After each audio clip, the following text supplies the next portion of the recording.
Bonjour. Vous êtes l'un des responsables du parti des Togolais. Comment est-ce que vous allez? Eh bien, vous voyez, aujourd'hui, il fait très beau sur Lomé et je me porte très bien. Et je vois que vous aussi, vous êtes en pleine forme, donc on aura une interview très intéressante. Et le moral? Vous avez l'impression que je n'ai pas le moral en ce moment? Mais non, on est combatif, on est engagé dans une action politique pour accompagner le peuple togolais dans son épanouissement et dans un mieux-être. Donc il faut avoir toujours la détermination et l'engagement qu'il faut. Et on dirait que le parti des Togolais aujourd'hui est dans la police, n'est-ce pas? Il faut dire que nous avons, c'est vrai, habitué les citoyens togolais à des actions toujours portées par les médias, mais vous êtes aussi tout à fait conscient que l'activité politique d'un parti politique n'est pas uniquement orientée vers les médias. Il y a également beaucoup de choses qu'il faut faire en interne, il faut faire beaucoup de formations. Et vous savez d'ailleurs que le Parti des Togolais est très engagé dans la formation civique de ses militants et même des citoyens de manière générale. Et il y a beaucoup de formations que nous faisons ouvertes à tout le monde, mais il y a quand même un certain nombre de formations qui sont destinées aux militants du parti pour qu'ils comprennent mieux les mécanismes de fonctionnement d'un parti, qu'ils comprennent les enjeux et qu'ils soient eux-mêmes capables d'apprécier la situation politique, de faire des analyses, de tirer des conclusions et de ne plus suivre des hommes. Même si ce sont des leaders, de ne plus suivre des hommes, nous demandons à nos militants de suivre les idées, de suivre leurs convictions. Aujourd'hui, les questions des réformes sont sur les tables de discussion. Est-ce que le parti des Togolais aussi s'est engagé sur ces questions de réforme? Je suis surpris par la question parce que depuis qu'Alberto est entré en politique avec le Parti des Togolais et qu'il a publié son ouvrage « Je prends le Parti des Togolais », dans les tout premiers chapitres, il a évoqué la question des réformes et le caractère indispensable de la mise en œuvre de ces réformes.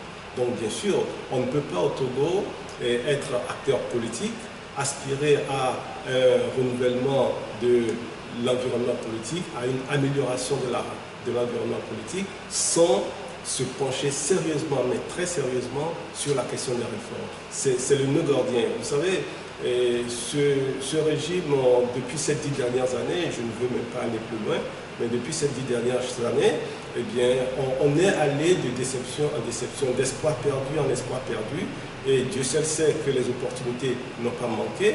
En l'occurrence, en 2006, le peuple togolais a donné à la classe politique, au régime, lui a donné un sursis, une occasion de se reprendre et de passer la crise que nous avons connue en 2005, et la tragédie, j'allais dire, que nous avons connue en 2005, le peuple a donné un sursis pour que les choses soient reprises, mais malheureusement, à travers l'APG, qui est cet accord qui a porté l'espoir de revenir à des environnements beaucoup plus équitables et beaucoup plus sereins pour le peuple togolais.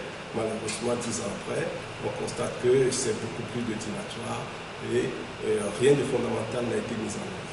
Et dans le cadre, on peut dire que dans le cadre de la commémoration de ces 10 ans de l'APG, l'accord politique global a été signé. Et aujourd'hui, est-ce qu'au niveau du parti des Togolais, vous voyez que ça a donné un fruit quand même? Je pense qu'avoir signé quelque chose, c'est toujours important. C'est important parce que ça a fait l'objet d'un consensus d'abord et qui a abouti à une signature formelle par l'ensemble des acteurs politiques et de la société civile en 2006. C'est une bonne chose. Et ce qu'il faut déplorer, c'est que ces bonnes intentions consignées dans un document signé par tous ne soient pas suivies d'effet. Et la responsabilité première revient au régime et au chef de l'État, parce que c'est lui le garant de notre État, c'est le garant des institutions, c'est le garant de la stabilité politique. Et il n'a pas assumé sa responsabilité comme il s'y était engagé, et c'est fort déplorable. Mais il ne faut pas se laisser gagner par la lassitude. Et c'est ça le danger qui guette l'ensemble des Togolais.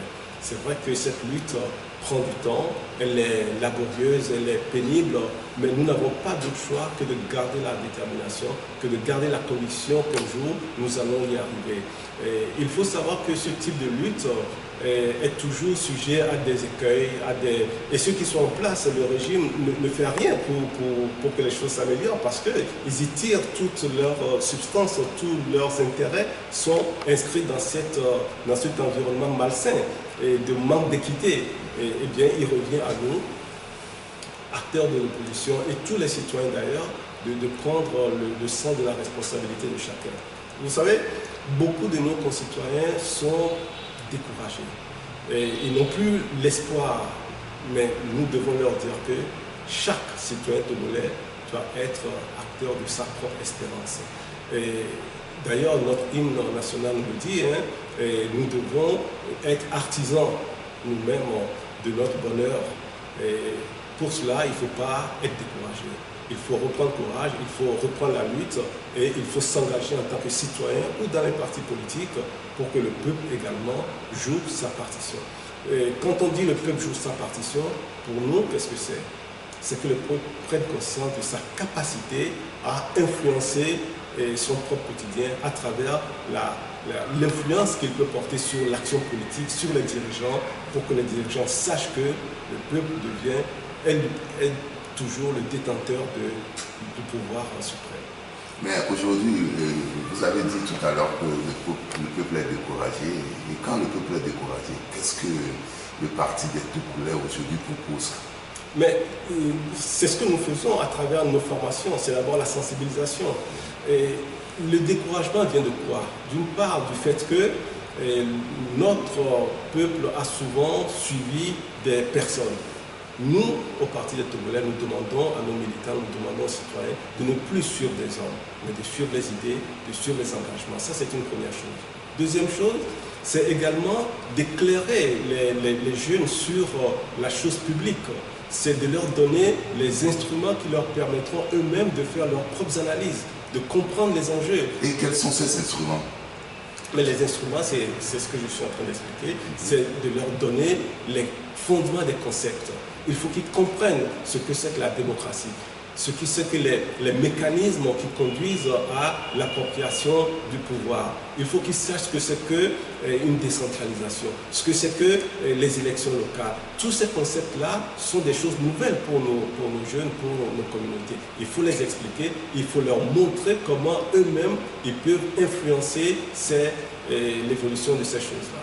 Si les gens prennent conscience de leur capacité d'action collectivement, je pense que ça pourra créer la synergie dont nous avons besoin pour ensemble arriver à des résultats beaucoup plus concrets que nous recherchons.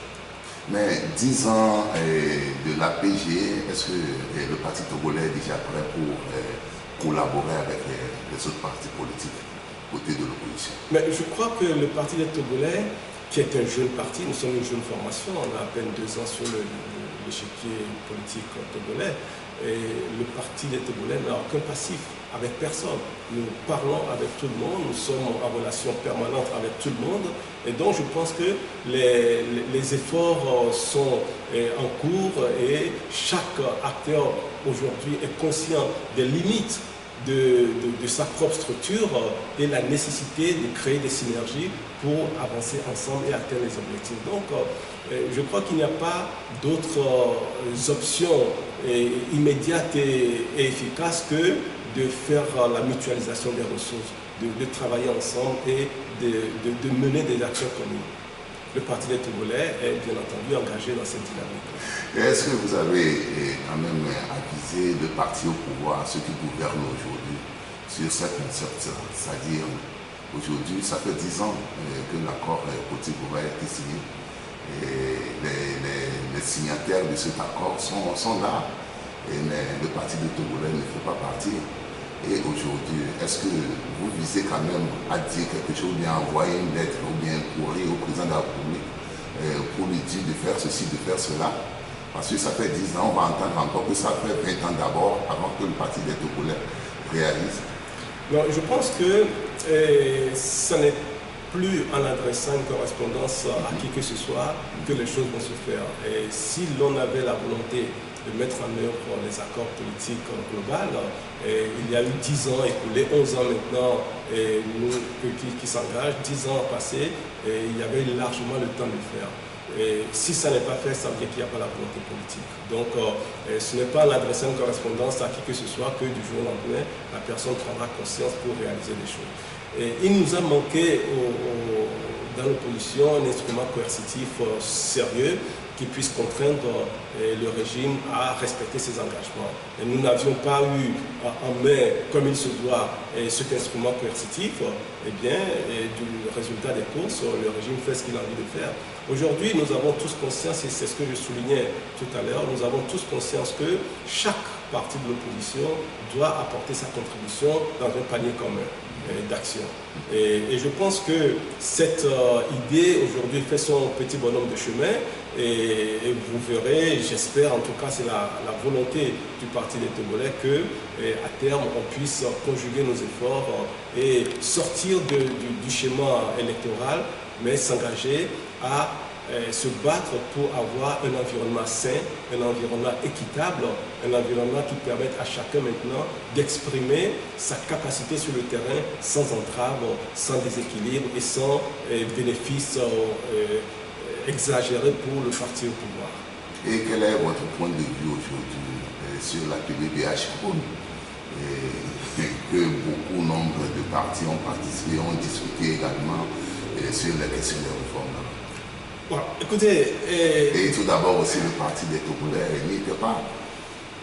Oui, mais bon, on ne va pas trop polémiquer sur ça. Le Parti des Togolais n'y était pas parce que le Parti des Togolais n'était pas invité.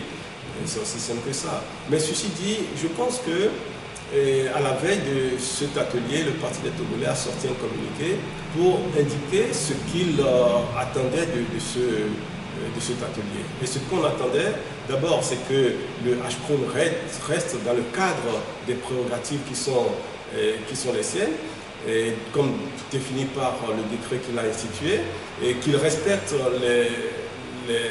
la Constitution de 92, que cet atelier respecte également les recommandations de la CDJR et que cet atelier ne sorte pas du cadre de l'APG. Et voilà les trois choses que nous avons demandé au HCON de respecter et bien entendu, on attendait l'issue de cet atelier et qu'il soit sanctionné par un chronogramme clair de mise en œuvre des recommandations de la CDJR et de réparation pour les victimes de 2005. Malheureusement, nous avons été déçus parce que nous n'avons pas eu cela.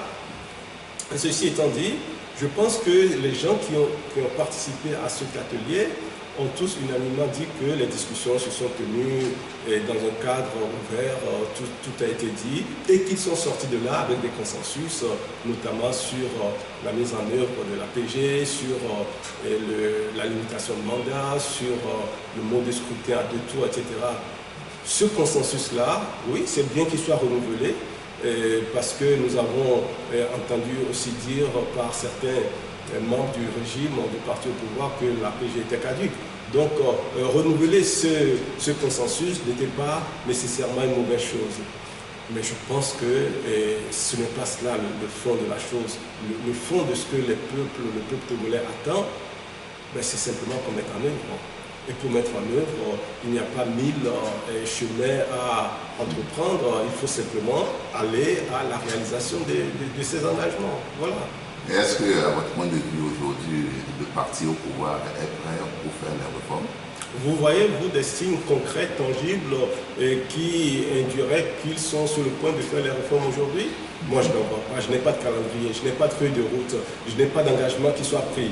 Il y a ce rapport de l'HCRON qui a été produit et donné au chef de l'État il y a déjà quelques semaines, et Silence Radio, et nous attendons voir. Donc, je n'ai pas aujourd'hui une indication qui puisse me dire, ah voilà, ils sont enfin décidés à mettre en œuvre l'accord de l'APG, et c'est ça qui est très inquiétant pour nous, parce que, vous savez, au Togo, nous sommes en train de jouer avec le feu, parce qu'en réalité, nous sommes assis sur une poudrière ici au Togo.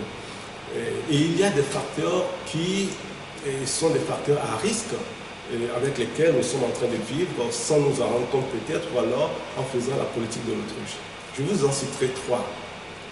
D'abord, nous vivons dans un régime qui est très autoritaire. Et cet autoritarisme du régime rend les choses beaucoup plus difficiles et tout est figé. Il n'y a pas de liberté comme il se doit des institutions, leur fonctionnement est complètement biaisé au service de l'exécutif. Donc nous sommes dans un environnement politique qui est très tendu avec beaucoup de frustrations qui en découlent. C'est le premier facteur. Second facteur, on voit également ici au Togo, depuis une dizaine d'années, un accroissement dangereux de l'extrême pauvreté. Et non plus dans les milieux reculés, dans les zones rurales, mais dans les agglomérations et particulièrement à Lomé. Et la dernière étude de Cube montre que dans le Grand Lomé, nous avons jusqu'à 13% d'extrême pauvreté. Ce chiffre n'a pas arrêté de croître depuis 10 ans. C'est extrêmement dangereux. Le troisième facteur qu'il faut aussi considérer comme facteur à risque, eh bien, c'est notre démographie qui est très dynamique. Quand on met ensemble ces 3 facteurs à risque, bien, il suffit d'un déclencheur, il suffit d'un concours de circonstances pour que les choses partent en vrille dans le pays. Donc nous devons être conscients que on ne doit pas faire la politique de l'autruche, on ne doit pas se dire le pays est stable, et nous réussissons un certain nombre de choses. Non, le pays n'est pas stable. Nous sommes dans une stabilité précaire, nous sommes dans une stabilité qui n'est pas participative, parce que les citoyens togolais ne participent pas à la construction de cette stabilité-là. C'est la stabilité des minorités, c'est une stabilité, je dirais, de désespoir et de fatalisme. Il faut au contraire que l'on puisse donner aux citoyens togolais l'opportunité de participer à la construction d'une stabilité, celle qui sera durable, celle qui permettra le développement. Et en cela, on est encore très loin. Et si les premiers responsables de ce pays ne prennent pas en compte ces facteurs de risque, mais de part, les gens disent que c'est la politique qui a rendu malsaine la pauvreté au Togo. Est-ce que c'est vrai? De toute façon, c'est la politique qui est menée qui détermine la manière dont le cadre dans lequel nous évoluons est forgé. Donc, s'il n'y a pas des initiatives qui sont prises pour permettre aux citoyens togolais de se sentir libres d'entreprendre en toute liberté et qu'on permette à la diaspora justement de rentrer et de travailler dans de bonnes conditions. Vous savez, nous entendons souvent le régime se gargariser du fait qu'ils ont créé un guichet unique, on peut créer une entreprise très rapidement. Oui, créer une entreprise, c'est un bon début, mais il ne suffit pas de créer l'entreprise. Il faut que cette entreprise puisse s'épanouir dans des conditions équitables. Il ne faut pas qu'on oblige les chefs d'entreprise à faire allégeance au pouvoir public avant de pouvoir prospérer. Vous connaissez, vous, au Togo, une entreprise, un chef d'entreprise qui réussisse et qui ne soit pas assujetti au pouvoir d'État? Moi, je ne connais pas un seul. Eh bien, vous voyez qu'au Togo, nous n'avons pas la liberté qu'il faut pour nous épanouir. Les citoyens togolais ne peuvent pas investir en toute liberté. Et ça aussi, c'est un facteur qui prive la jeunesse d'emploi. À partir du moment où l'environnement des affaires n'est pas sain, je pense que les investisseurs ne courent pas pour venir à Lomé. Et ça, ce sont des choses qui pénalisent lourdement la jeunesse togolaise. Ok, et l'affaire Panama Papers est aujourd'hui où des gens, ça dit nos autorités aussi sont impliquées dans une affaire là-bas. Comment est-ce que le parti des Togolais est positionné quand même pour s'exprimer de cela? Bon, je pense que quand cette affaire de Panama Papers a éclaté il y a déjà plusieurs mois, et je citerai l'exemple du Premier ministre islandais dont le nom a été cité dans cette affaire. La première chose qu'il a faite, c'est de démissionner, c'est de rendre le tablier, parce que bon, c'est la pratique normale dans le respect des institutions et dans le respect que l'on peut accorder à ses citoyens.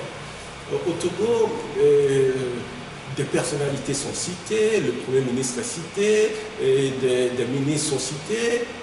Mais ça n'a pas l'air de déranger le pouvoir public, ça n'a pas l'air de déranger le régime. Personne ne s'exprime là-dessus, c'est silence radio. Non. Je pense que nous sommes justement dans un environnement politique où l'on n'accorde aucune considération à l'éthique, on n'accorde aucune considération au respect des citoyens, parce que finalement, ce sont les citoyens qui sont spoliés dans cette affaire-là. Et quand une entreprise est aussi peu regardant sur le droit de ses employés, avec de la maltraitance, avec des accidents graves qui se produisent, et l'on constate qu'aucune action vigoureuse n'est menée de la part des pouvoirs publics pour que ces choses-là soient corrigées, eh bien aujourd'hui, quand on entend tout ce que relèvent les journaux, l'alternative et d'autres à travers le monde, avec l'implication de nos premiers responsables dans le pays, on est en droit de s'interroger et de se poser des questions sur la volonté des pouvoirs publics d'accorder au peuple togolais un cadre de vie qui soit un peu plus agréable. Et on ne peut pas être juge et parti, on ne peut pas... Vous savez, on entend beaucoup de commentaires dire oui, chaque citoyen a le droit d'avoir des actions dans une entreprise. Bien entendu, mais un Premier ministre, un ministre n'est pas un citoyen ordinaire comme les autres. Il a des responsabilités. Il a un droit de regard sur ce qui se fait par les entreprises dans le pays pour que les choses se fassent conformément à la loi et respectent les dispositions dans le pays. Mais quand l'on est membre actionnaire d'une entreprise qui foule au pied les règles de bonne gestion, je pense qu'il y a là une question d'éthique, il y a là une question de morale que l'on doit prendre en compte et tirer les conclusions qui s'imposent. Mais jusqu'à présent, le Parti des Togolais ne s'est pas prononcé sur cette affaire. Le Parti des Togolais n'a pas fait communiquer, mais je vous parle. J'ai parlé à d'autres de vos confrères. Le Parti des Togolais s'est exprimé. Oui, c'est vrai, nous n'avons pas fait un communiqué de presse, mais il y a différentes voies pour s'exprimer sur ces sujets-là.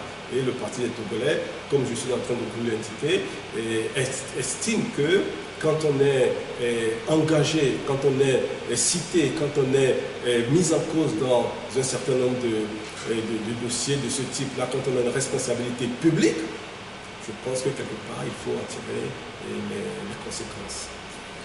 Certains partis politiques exigent la démission totale du Premier ministre. Est-ce que le Parti des Togolais est aussi dans cette logique? Je pense que quand on est aussi gravement mis en cause et qu'on est premier responsable d'un gouvernement, la bonne des choses, c'est de séparer sa personne de la fonction et de laisser la pureté de la fonction continuer à exister. Et cela veut dire simplement qu'il faut se défaire de cette fonction-là. On n'a pas besoin de le demander lorsqu'on est soi-même responsable et que l'on accorde une grande attention à la fonction que l'on exerce. Il faut respecter cette fonction et il faut la laisser pure, cette fonction-là. Aujourd'hui, ce n'est pas le cas. Voilà, cela n'a pas été le cas chez le Premier ministre. Qu'est-ce que le Parti des Togolais entend ce moment à ce gouvernement qui nous dirige seulement? Vous savez, il y a beaucoup de conséquences que nous vivons, que nous déplorons et qui découlent en fait de la conception que ce régime a de la gestion politique. Et tout ce que nous sommes en train d'évoquer sont des conséquences justement de cette situation-là. Nous devons nous focaliser sur les causes. Il faut qu'on change ce qui existe pour que les conséquences qui découlent de cela puissent également disparaître. Sinon, nous allons passer notre temps à nous battre sur les conséquences et contre les conséquences, mais la cause qui produit cela reste toujours en l'état. C'est pour cela que je disais tout à l'heure que nous devons, dans l'opposition avec les citoyens de ce pays, créer une mutualisation de nos ressources. Quand je dis mutualisation de nos ressources, c'est de ne pas disperser les efforts, c'est de créer la synergie qu'il faut pour que nous puissions aborder les questions fondamentales et les causes de ce que nous vivons au Togo et pour qu'enfin on puisse trouver un remède à tous ces maux-là. Normalement, la semaine passée, il va y avoir le procès, mais ça n'a pas pu tenir. Pouvez-vous nous donner des explications sur ce sujet, pourquoi le procès n'a pas eu lieu? En fait, il a été ouvert ce procès-là et il a été renvoyé. Mais en fait, je crois que ce qui est important de souligner dans toute cette affaire, c'est que dès le début, Alberto a clairement dit que lui, il ne souhaite pas placer ce dossier dans un cadre politique. Il l'a déclaré sur les ondes.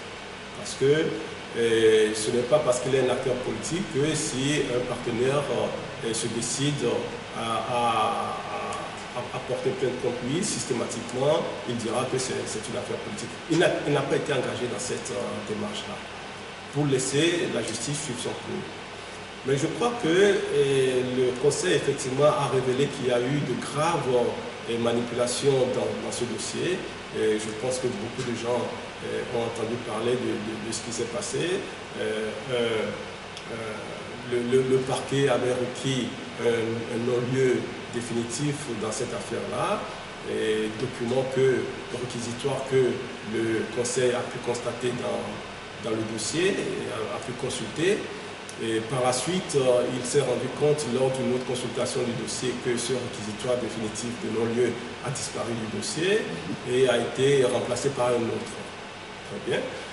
Et ça s'est fait dans le non-respect de la procédure.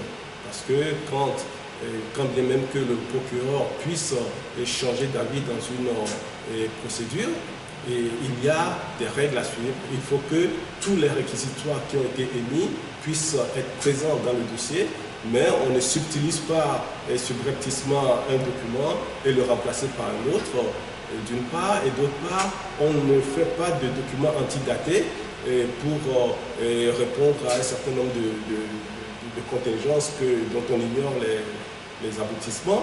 Et donc toutes ces manipulations de documents tendent clairement à montrer que l'on cherche par tous les moyens à enfoncer Alberto dans ce dossier-là, alors que le contenu a conduit à l'expression d'un non-lieu par le parquet, par le même parquet d'ailleurs. Donc c'est incompréhensible d'une part. Et d'autre part, Alberto a porté plainte contre le procureur de la République et contre le juge d'instruction. Et je pense qu'il n'a pas encore de suite à cela. Et le conseil d'Alberto nous a informé qu'il a adressé une correspondance au garde des Sceaux pour le saisir de cette situation. Et je ne sais pas si à ce jour il y a eu une suite. En tout cas, lorsqu'il s'est exprimé publiquement, il n'a pas eu de suite à cela. Et donc, toutes ces situations était pendantes quand nous avons appris qu'une date de procès a été fixée. Alors c'est quand même un peu curieux que des personnes comme le procureur de la République qui sont mises en cause dans le dossier puissent participer à un procès contre la même personne qui a porté plainte contre le même procureur. Donc nous sommes dans un imbroglio qui, je ne sais pas comment tout cela va se terminer, mais en tout cas, ça ne présage pas d'une justice qui soit équitable pour les citoyens togolais. Il ne faut pas considérer que c'est Alberto Olympio qui est en cause. Pas du tout, ce n'est pas cela le plus important. Ce qui est important, c'est qu'un citoyen togolais qui a droit à une justice équitable, comme tout citoyen togolais, ce n'est pas le cas qui se produit.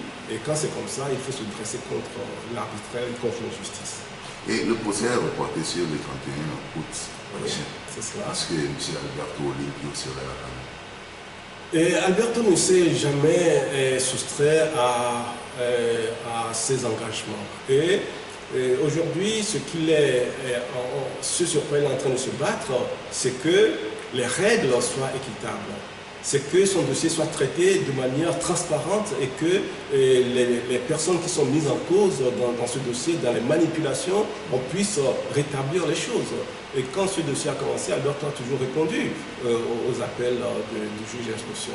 Mais quand on voit ce qui est en train de se faire, le conseil a dit que c'est un complot qui est ourdi contre Alberto. Et donc je pense qu'aujourd'hui, nous ne devons pas réfléchir en termes de procès, parce qu'il n'y a pas ici les éléments équitables pour faire un procès. Donc nous ne devons pas réfléchir en termes de procès, mais de voir comment la procédure est menée et comment on peut rétablir les choses dans leurs normes telles que préconisées par le texte. Monsieur Nathaniel, est-ce que à chaque moment, cela a été le cas dans notre pays, on vous appelle et puis c'est l'affaire politique, on vous emprisonne. est-ce que Alberto Olympio a peur de la prison? Je pense que la question ne se pose pas en termes de peur ou non de la prison. Ce n'est pas ça le problème. Le problème, c'est qu'il faut que les choses se fassent dans les normes. Il faut que les choses se fassent selon les textes du pays. Si l'on n'a rien à vous reprocher et que l'on fait des manigances, on concorde des choses pour vous mettre coûte que coûte en prison, ce n'est pas cela qu'on attend d'une justice. Donc, vous, journalistes, votre question ne doit pas être est-ce qu'il a peur de la prison ou pas. Ce n'est pas ça la question. J'ai l'impression que vous ne regardez pas ce que dit Alberto, qui dit que ses droits ont été bafoués, qui dit qu'un réquisitoire définitif de non-lieu a disparu du dossier et qu'on l'a remplacé par un autre document antidaté. C'est ça la problématique aujourd'hui. Ce n'est pas une question de prison ou non. Donc je crois que c'est sur cela que les autorités sont interpellées, les autorités judiciaires sont interpellées. Et je dois vous signaler qu'à ce jour, Alberto n'a jamais parlé de procès politique. Alberto n'a jamais évoqué une dimension politique. Il met en cause la procédure, et rien que la procédure en ce moment. Donc il faut se pencher sur ça avant même de commencer à évoquer une question de procès ou d'une dynamique dans laquelle il n'est pas inscrit aujourd'hui. Et vous évoquez même une question de prison. Peut-être que vous anticipez parce que vous savez comment les choses fonctionnent dans ce pays. Mais Alberto n'est pas dans cette dynamique-là. Lui se bat sur le terrain de la procédure actuellement. Est-ce qu'aujourd'hui, les membres du parti des Togolais ne sont pas atteints sur les sujets qui sont autour de leur président? Psychologiquement, ils ne sont pas atteints. Mais je crois que tout le monde est combatif parce que c'est la lutte contre l'arbitraire. Et donc, bien au contraire, tout cela justifie encore notre engagement en politique. C'est contre cela qu'il faut se battre. C'est pour ces libertés qu'on est en train de se battre. Donc, quand on fait face à ce contre quoi on se bat, on est davantage galvanisé qu'autre chose. Ok. Merci beaucoup, Nathaniel Olympio. C'est moi qui vous remercie.